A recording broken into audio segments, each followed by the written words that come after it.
안녕하세요. 춘천 한마음교회 이현석입니다. 저는 신앙생활에 흥미를 느끼지 못해 하나님과의 관계를 끊고 스포츠에 강적으로 집착하며 내 멋대로 살았는데요. 그러다가 부활하신 예수님을 만나 진정한 사랑을 경험하고 사명자의 삶을 살게 된 간증을 나누려고 합니다. 1982년 6월 27일, 세상에 제가 태어난 시간인데요. 임신 중이셨던 엄마는 교회에서 성가대 지휘를 하시다가 갑자기 진통이 찾아와 급히 병원으로 가서 저를 낳게 되었다고 합니다. 엄마는 제가 주일날 태어났으니 이름을 이주일이라고 지으려고 하셨으나 코미디언 이주일 씨하고 이름이 같으면 안 된다는 할머니의 강한 반대로 결국 이현석이 되었는데요. 학창시절에 친구들에게 놀림받으면서 지낼 수도 있었다고 생각하니 아찔합니다. 어린 시절 엄마는 저와 동생에 대한 집착이 심하셨는데요. 엄마는 제가 당신의 시야 안에 있어야지 안심이 되는 것 같았습니다. 저는 밖에 나가서 친구들과 뛰어놀고 싶은데 엄마는 집에서 피아노 연습만 시키시는 거예요. 너무나 화가 났습니다. 분한 마음에 좁은 방 안에서 연습은 하지 않고 창밖을 보면서 날아다니는 새가 정말 부럽다 라고 생각했습니다. 겨우겨우 연습이 끝나고 친구 집에서 조금 놀만 하면 어김없이 따르릉 하며 엄마의 전화벨 소리가 울렸습니다. 그 시절 휴대폰이 없었는데도 제가 어디에 있던지 엄마의 전화벨 소리는 저를 따라다녔죠. 저에게 온 전화가 아닌데도 전화벨 소리만 울리면 가슴이 철렁 내려앉는 노이로제가 있었습니다. 신앙생활을 하시는 분이 왜 그럴까? 라는 판단이 들어왔어요. 이때부터 저는 철저한 썬데이 크리스찬이 되었는데요. 지도새도 모르게 맨 뒷자리에 앉아 주일 오전 일부 예배만 참석하고 마지막 기도가 시작될 때면 도망치듯이 교회를 빠져나왔어요. 아무도 제가 교회에 왔었는지 모르게 말이죠. 예배 마지막에 목사님께서 우리 주여 한번 외치고 기도합시다 라는 외침은 그래 이제 너는 집에 가도 좋다 라는 말씀처럼 들렸어요. 성도들 모두 눈을 감고 기도에 집중하고 있으니 교회를 빠져나가기가 쉬웠습니다. 저에게 신앙생활은 그저 해결해야 할 숙제 같은 느낌이었어요.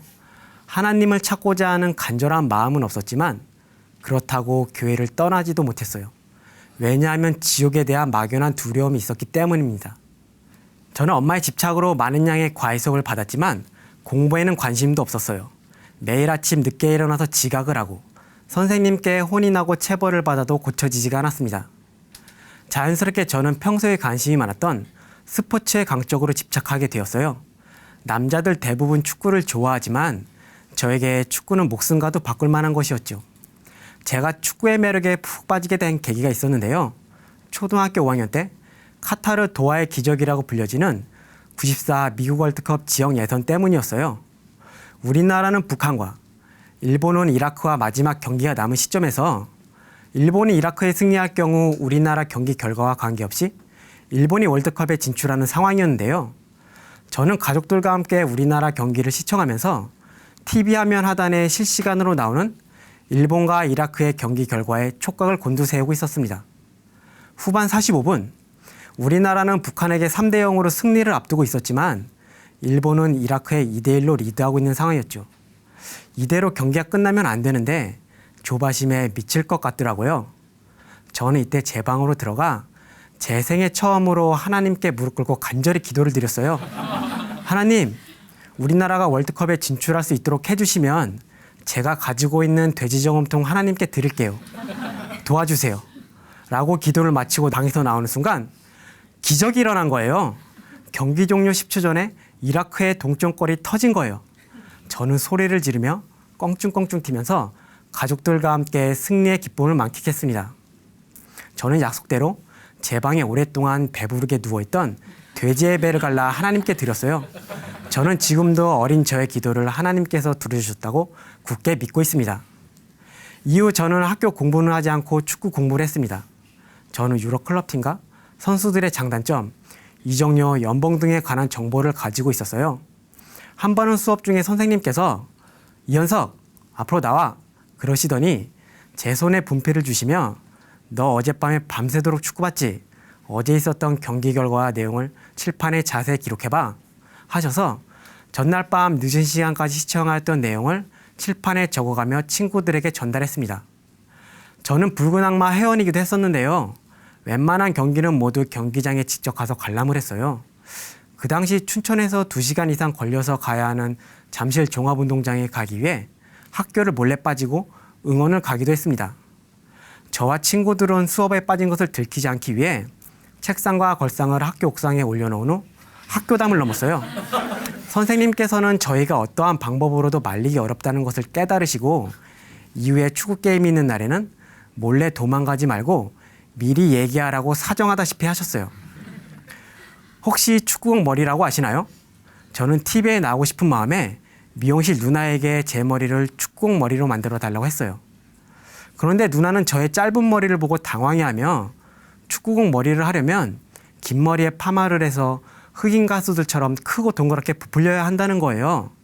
저는 웃으며 그게 아니고 제 머리를 축구공의 육각형 무늬로 파주면 된다고 했어요.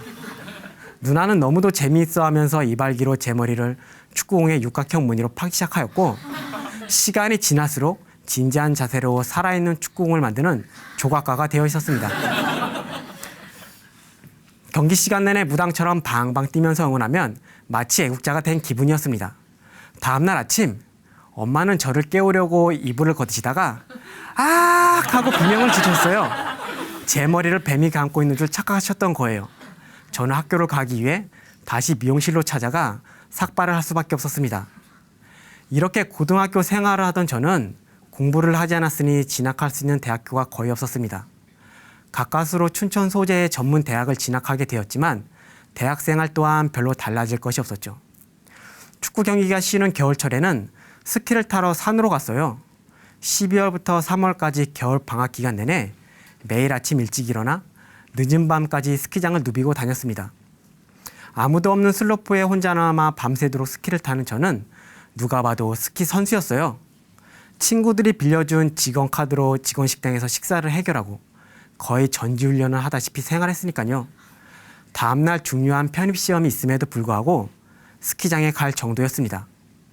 당시 저는 아빠로부터 현재 전공을 하고 있는 산림자원학과에 대한 정보를 듣게 되어 편입을 하려고 마음을 먹었지만 공부가 뜻대로 되지 않아 거의 포기하고 있었습니다. 하나님께서는 이런 제가 완전히 바닥까지 무너지면 다시 일어서지 못할 것 같으셨는지 예년에 높은 경쟁률을 보인 편입시험에 2명 선발하는데 저를 포함하여 2명이 지원하게 하시는 놀라운 은혜로 저에게 기회를 열어주셨어요. 만약에 지원자가 1명만이라도 더 있었다면 저는 시험에 떨어졌을 텐데 천만 다행이었죠. 이렇게 새로운 환경에서 즐겁게 학교 생활을 하다 보니 어느새 졸업 시점이 다가와 있었어요. 제 앞날을 생각하니 도저히 답이 보이지 않았습니다. 이전에는 한 번도 생각해 보지 않았던 자살이라는 단어가 떠오르기 시작했어요. 앞이 보이지 않으니 하나님을 원망하기 시작했습니다. 너무 괴로웠지만 어느 누구에게도 이런 마음을 노출시키지 않았어요. 일꾼에게 문자로 저 죽고 싶어요. 몇 번이고 쓰고 지우고를 반복했습니다. 하지만 자살하면 지옥이라는 생각에 실행에 옮기지는 못했어요. 세상 그 어떤 것으로도 저의 목마름을 채울 수 없어서 얼마 남지 않은 중요한 시험을 핑계로 새벽 기도를 나가게 되었습니다. 그러다가 저도 예수님을 만나고 싶은 간절한 마음이 드는 거예요. 새벽 기도, 작은 교회 예배를 통해 예수님의 부활에 대해 고민하기 시작했습니다. 기도와 말씀 교제로 마음의 안정을 찾기도 했지만 무엇인가 복잡하고 어렵다는 느낌을 지우지 못했죠. 작은 교회 예배 중 일꾼으로부터 복음을 들을 수 있었는데요. 누가복음 3장에 예수님이 족보가 있는 인간의 몸으로 이 세상에 오셨다는 거예요. 조선 일대 임금인 태조부터 마지막 임금 순종까지의 기록이 믿을 수밖에 없는 사실이듯이 아담에서 시작하여 아브라함과 다윗의 후손인 예수님이 사람으로 태어나셨다는 것 또한 사실이었어요. 이전에 막연했던 예수님이 신념이 아닌 객관적인 사실로 다가오기 시작했습니다. 또 하나님이 추상적인 분이 아니라 실제 나를 지으신 아버지심을 알게 되었어요. 일꾼은 저에게 구약은 이스라엘 역사로서 하나님께서 이 땅에 오실 메시아에 대하여 예언해 놓으신 말씀이야 라고 하며 구약의 예언대로 죽으시고 부활하신 예수님을 눈으로 보고 만져본 증인들의 순교를 통해 성경대로 다 이루신 예수님을 보고 믿는 것이라고 했어요. 그래서 제자들의 입장에서 생각해 보게 되었는데요. 아무리 생각하고 생각해봐도 미치지 않고서야 확실하지 않은 일에 하나밖에 없는 생명을 버리면서까지 그것을 끝까지 주장할 수 있는 게 아니었어요. 부활하신 예수님을 만난 후 죽음이 끝이 아니라 영원한 나라가 있다는 확신 때문이었습니다. 저는 손해볼 일에 투자하거나 무모한 일에 내기를 걸지 않거든요. 예수님이 구약의 수많은 예언을 하나도 빼놓지 않고 그대로 다 이루신 것도 그렇고 12 제자들과 예수님 믿는 자들을 핍박했던 사울 청년, 그리고 예수님 동생 야고보도 부활하신 예수님을 만난 후 완전히 변화된 거예요. 아, 이렇게 보고 믿는 거구나. 그때 확실히 알게 되었습니다. 안개같이 흐릿한 생각이 걷어지고 답이 보이지 않아 어둠 속의 터널과 같았던 제 삶에도 등대의 빛과 같은 부활이 비춰졌습니다. 예수님의 부활은 사실이었어요. 그분은 하나님이셨어요. 부활하신 예수님이 사실인 것이 확증되니 성경 말씀이 모두 사실로 믿어지고 실제가 되었습니다. 그리고 믿음은 들으면서 난다는 말씀처럼 복음을 들으면 들을수록 부활하신 예수님의 사랑이 제 마음에 부어졌어요. 예수님이 사람의 몸으로 이 세상에 오셔서 우리 죄 때문에 죽으시고 부활하셔서 나의 주인이 되어주셨다는 이 사실 하나만으로도 인간의 크기로 가늠할 수 없는 그 큰 사랑에 저는 굴복될 수밖에 없었습니다. 사랑은 여기 있으니 우리가 하나님을 사랑한 것이 아니요 오직 하나님께서 우리를 사랑하사 우리 죄를 위하여 화목제로 그들을 보내셨습니다. 라는 말씀처럼 하나밖에 없는 생명을 버리면서까지 저를 이토록 사랑하셨는데, 저와 언제나 함께하고 싶으셔서 그토록 오래 기다리셨는데, 저는 그 사랑이 필요 없다고 하며 예수님을 믿지 않고 내 마음 내 뜻대로 살았던 거예요. 그저 지옥에 가기 싫어서 형식적으로 교회 뜰만 밟으면서요. 아, 내 죄 때문에 예수님이 죽으셨구나. 내 죄가 예수님을 죽게 했구나. 하나님과 전혀 상관없이 살아온 나를 너무나 사랑하셔서 이 땅에 오셔서 죽으시고 부활하신 예수님을 생각하니 주체할 수 없는 눈물이 흘렀습니다. 어떻게 말로는 표현할 수 없는 그 사랑 앞에 저는 회개할 수밖에 없었습니다. 제가 돌아갈 곳은 저를 지으신 하늘아버지 품이었어요. 저는 예수님을 믿지 않고 내가 주인 되어 산 죄를 하나님 아버지 앞에 회개하고 예수님을 마음의 주인으로 모시게 되었습니다. 네.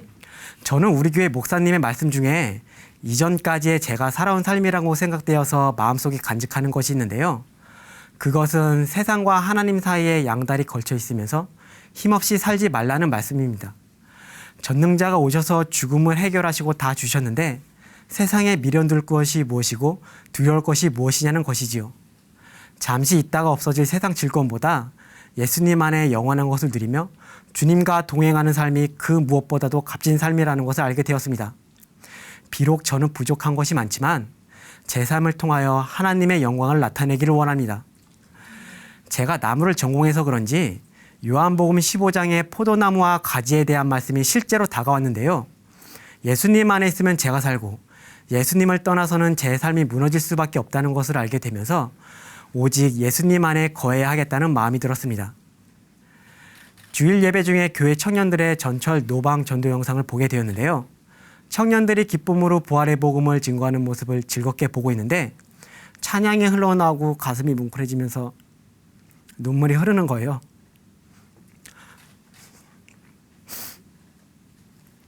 아, 저 친구들이 부활의 증인이구나. 얼마나 부활하신 예수님을 자랑하고 싶었으면 저렇게 기쁘고 담대하게 선포할까? 라는 마음이 들었습니다. 어느 날 학교 후배들과 함께 속초에 출장이 있었습니다. 일정을 마치고 난 후 예수님의 사랑을 전하고 싶은 간절한 마음이 일어나는 거예요. 함께 생활하는 믿지 않는 후배들이 복음을 듣지 못하고 지옥에 간다고 생각하니 가슴이 먹먹해지는 것입니다.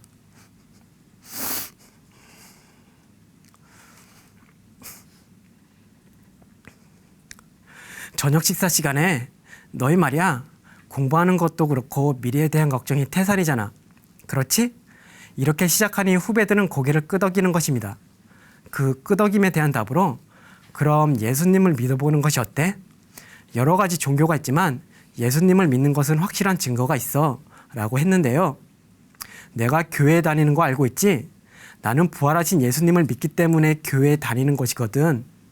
구약 성경은 이스라엘 역사인데 예수님의 부활을 예언하고 있어 라고 하면서 이 예언대로 2000년 전에 예수님이 사람의 몸을 입고 이 세상에 오셔서 우리 죄 때문에 죽으시고 부활하셨으므로 이 사실을 믿는 모든 이가 구원을 얻을 것이라고 복음을 전했습니다.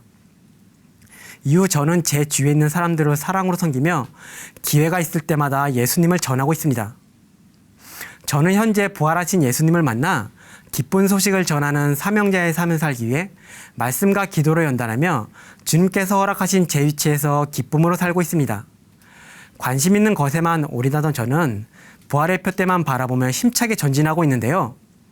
이전에 제 삶에서 볼 수 없었던 놀라운 일이 저에게 펼쳐지고 있습니다. 주일날에만 겨우 교회 출석하였던 제가 이제는 새벽 예배를 비롯한 모든 예배에 참석하고 있고요. 작은 교회 예배 후에 지체들과 교제를 나누며 간증을 기록한다는 것 자체가 저에게는 실로 엄청난 기적입니다. 표현은 하지 않았지만 저는 목사님과 우리 교회가 너무 좋아요. 자꾸 교회에 나가고 싶고 사랑하는 지체들과 함께하는 것이 너무나 기쁩니다. 저는 하나님의 은혜로 모교에서 박사학위를 받고 강사로 학생들을 가르치고 있습니다.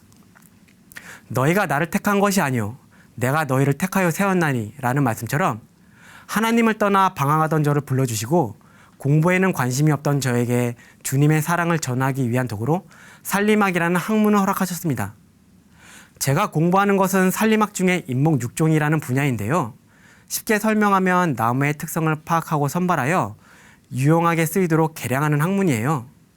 저는 현재 척박한 토양에 조림하여 환경을 복원하고 바이오 에너지로도 쓰이고 있는 나무를 연구하고 있습니다. 북한은 산림이 황폐하고 식량과 에너지도 부족하니 제가 공부하고 있는 것과 연관성이 있기도 하여 북한에 관심을 가지고 있었어요. 예배 시간 중에 북한 관련 영상을 시청하게 되었는데요. 보육원과 학교를 세우고 지원하는 모습을 보면서 감격스러움이 찾아왔지만 한편으로는 하루에도 많은 이들이 주님의 복음을 듣지 못하고 죽어가고 있다고 생각하니 가슴이 아프고 눈물이 앞을 가렸습니다. 이후에 제 기도 제목의 우선순위는 북한을 위해 기도하는 것인데요. 저에게 허락하신 이 도구가 언젠가 북한에 주님의 복음이 들어갈 때에 소중히 쓰일 수 있도록 간절히 기도하고 있습니다. 황폐한 민둥산이 많은 북한에도 푸르른 나무가 심어져 강산이 푸르게 번져나가듯이 어둠의 북한에도 예수님의 사랑이 심어져 번져나가길 간절히 기도하고 있습니다. 제가 예전에는 진로 때문에 걱정을 많이 했었는데요. 이제는 자유롭게 지내고 있어요. 왜냐하면 예수님이 부활하셨잖아요. 전능자가 저를 사랑하시잖아요. 그분 말씀이 모두 진실이고 다 이루어주셨는데 두려워할 필요가 없죠. 나만의 유익을 위하여 나의 진로만을 걱정하고 내 멋대로 살던 저를 교회와 민족을 사랑하고 온 세상이 복음으로 회복되는 원대한 꿈을 품게 해주신 하나님께 영광과 찬송을 올려드립니다. 오직 주의 영광을 위하여 힘차게 전진하겠습니다. 감사합니다.